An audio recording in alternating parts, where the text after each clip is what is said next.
ইনকিলাব মঞ্চের পক্ষ থেকে সারা দেশে ঈদের মিছিলের একটি বিপ্লব করে ফেলেছিলাম।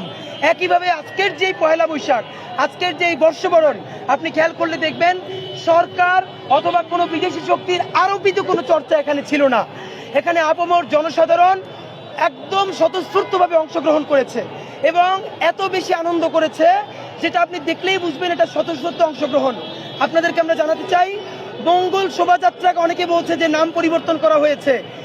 তার আগে আমরা বলতে চাই, আনন্দ শোভাযাত্রাকে পরিবর্তন করে কারা মঙ্গল শোভাযাত্রা করলো? ঠিক, তারা জিজ্ঞেস করে যে মঙ্গল শোভাযাত্রার নাম কেন পরিবর্তন করা হয়েছে।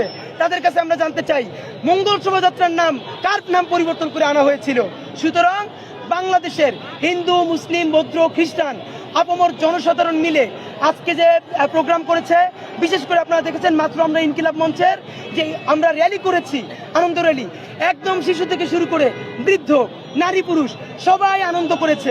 আমরা ধান নিয়ে এসেছি, প্রত্যেকটা প্রতীক নিয়ে এসেছি, আমরা এই টিএসসির মোড়ে সবাই মিলে নেচেছি, গেয়েছি এবং আপনি দেখলেই বুঝবেন এত গরমে মানুষ কি পরিমাণ স্বতঃস্ফূর্ত আনন্দ